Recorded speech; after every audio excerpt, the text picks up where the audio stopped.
you are our test subject here. You're our first. Our guinea pig of our Google Hangout clinical speaker series. And we're really excited to have you. And we are going to make a whole library of these interviews so that psychology majors here can think of potential career ideas and hear from Bucknell alums. So, yeah. Excited. Awesome.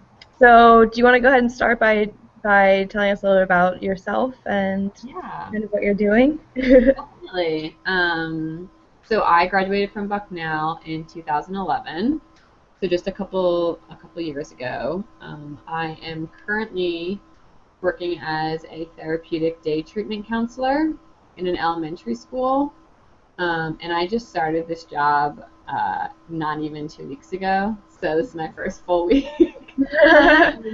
So it'll be a little different, but I've had other experiences. I'm living down in Lexington, Virginia, right now, and before this, I went to grad school at the University of Maryland School of Social Work and got my MSW there.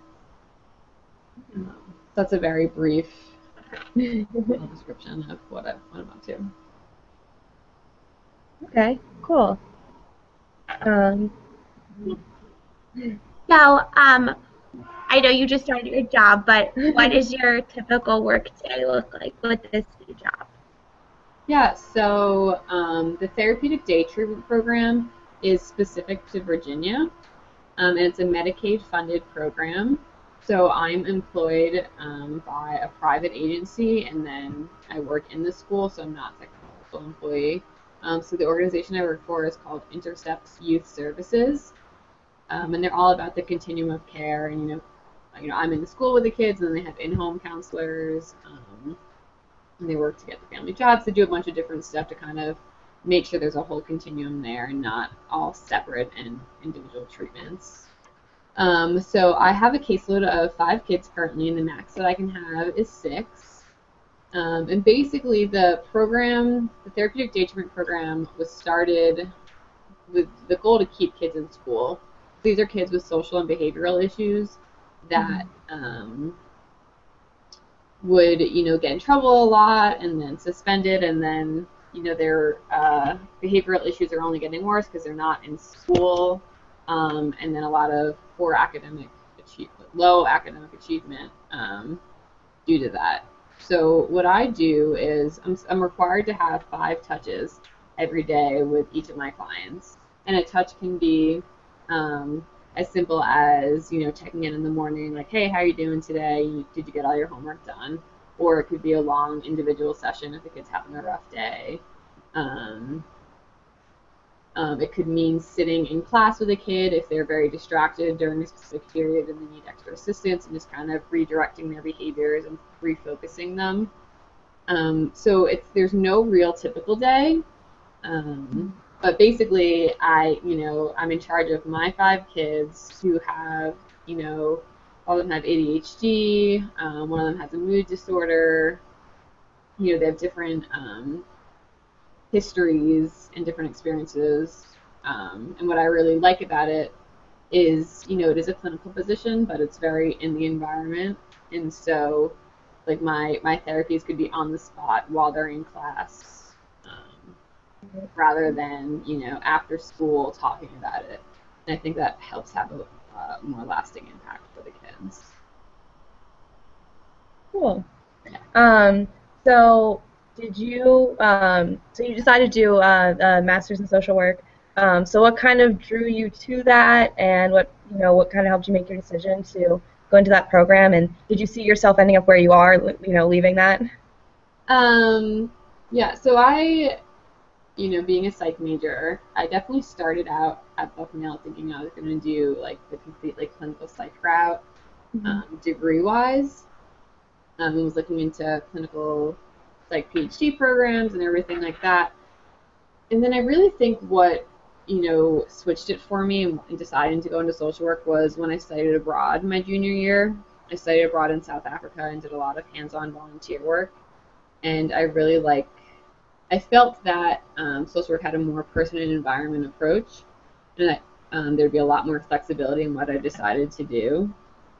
And whether that's clinical or not, there's some statistic about like the amount of counseling that's done. The majority is done by social workers now. And I just felt like it was a degree that, since I wasn't entirely sure about what I wanted to do down the line career-wise, that it would give me the most flexibility. And so I guess that's how I ended up with it. And I actually, so for most social work schools, I believe all now, you can either go the macro track or the clinical track. And I went the macro track, which is management and community organizing, because I felt like I got the clinical basis from being a psych major.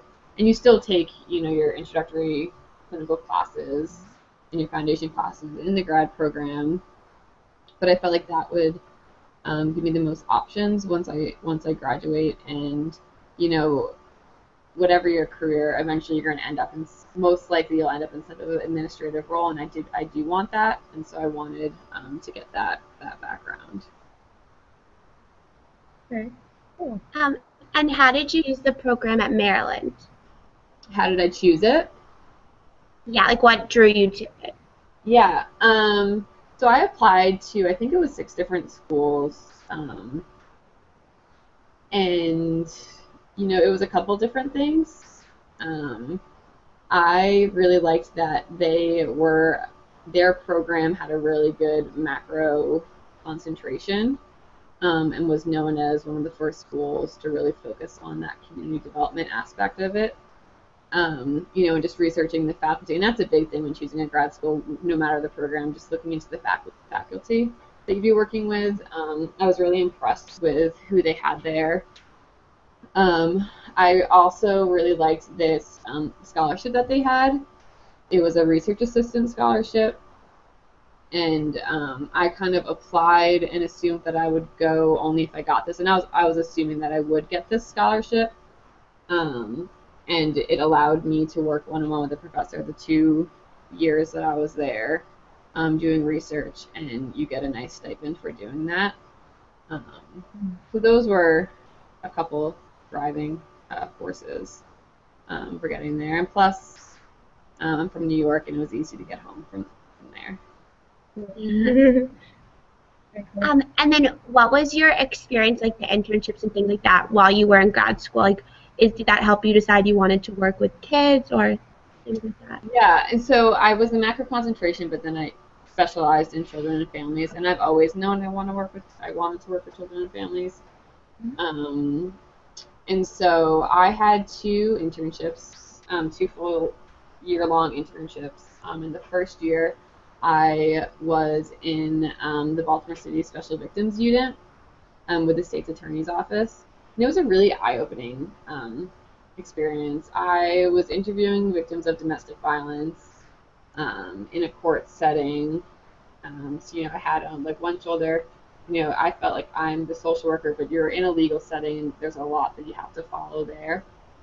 And you had to do a lot of advocating for the more social worky type issues with some of the lawyers. And that was a really great experience, and I learned a lot about working with a population I never thought about working with.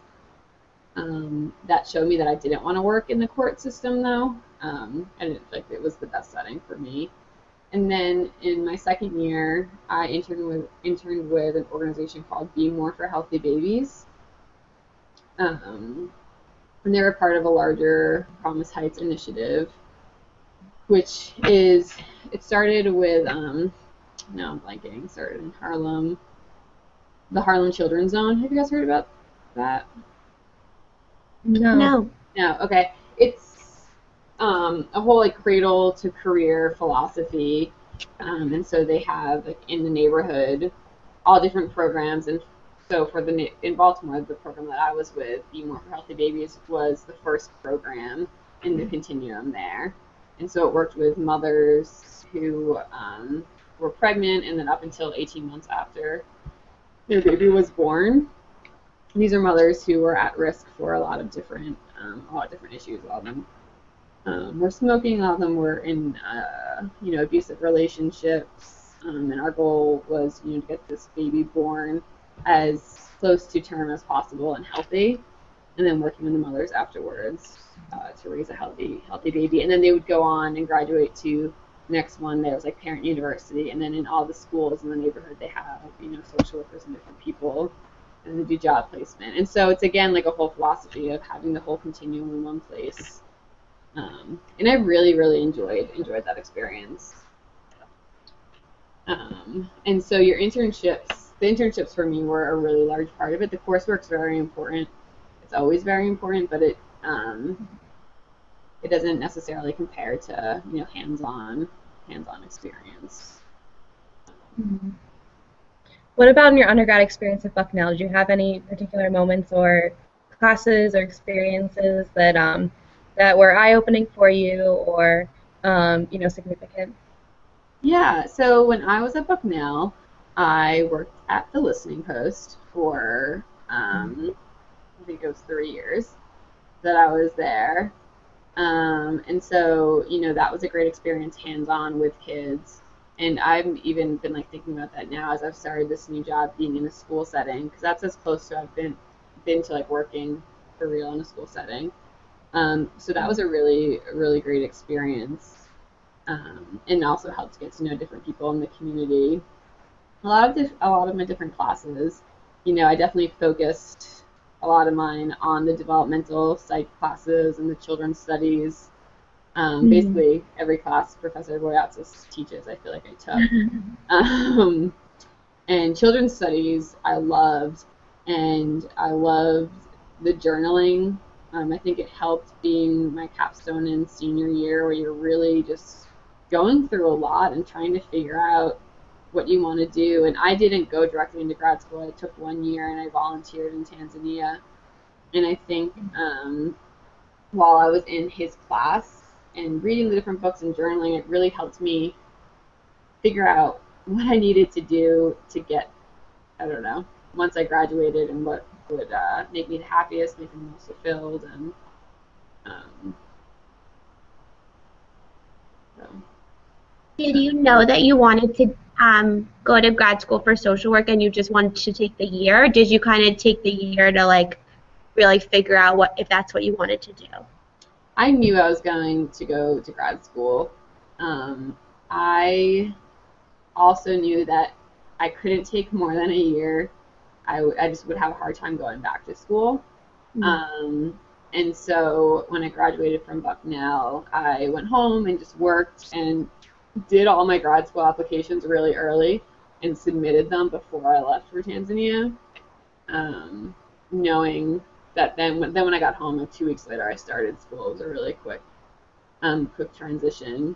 But I had already decided, and I assumed that after my experiences in Tanzania, I would still want that, and I was right.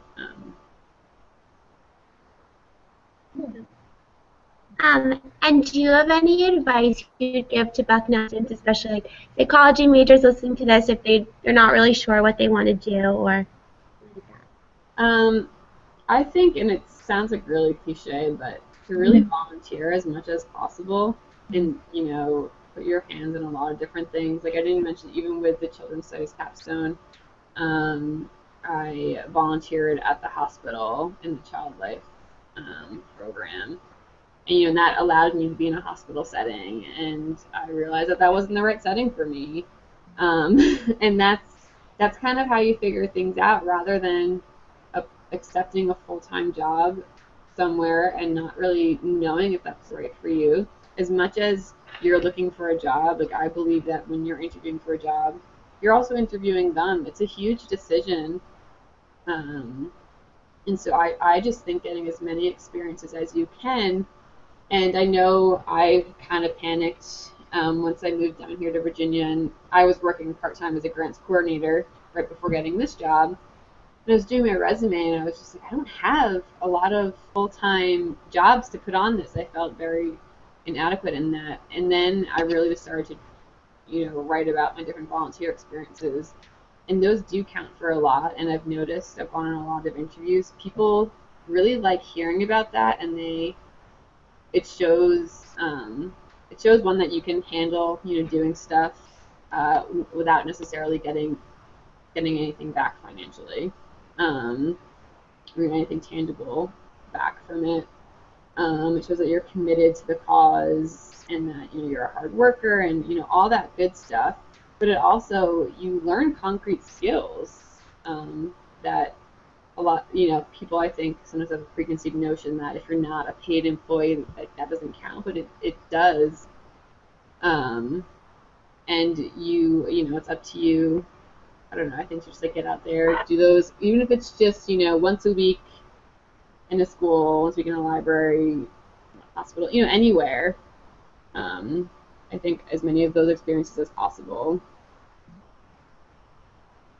would help. Is there anything? And talk to your professors. I definitely, was in Professor Boyatz's office, panicking a lot. Very natural, and just they've gone through it. Talking to alumni, I reached out to different people, what did you do? So. Is there anything that you would do differently if you could go back and do it all again? In life? Or I guess in your college career, maybe, but... I don't know. It's really hard because I am very happy. I'm very happy where I've ended up right now. I think that, I'm very glad that I did listening posts. I feel like maybe there's more that I could have done in the community when I was at Bucknell. It's easy to get wrapped up in other things, especially when you have all your schoolwork and courses and friends. It's a lot, but I don't know. I think it all worked out the way it was supposed to. Would have maybe liked another year in Tanzania, but I don't know if I ever would have come back then. So, Is there anything that now that you're in the working force in work, is there anything that you wish you would have known about work while you were still at Bucknell or while you were in graduate school that would have prepared you better or anything?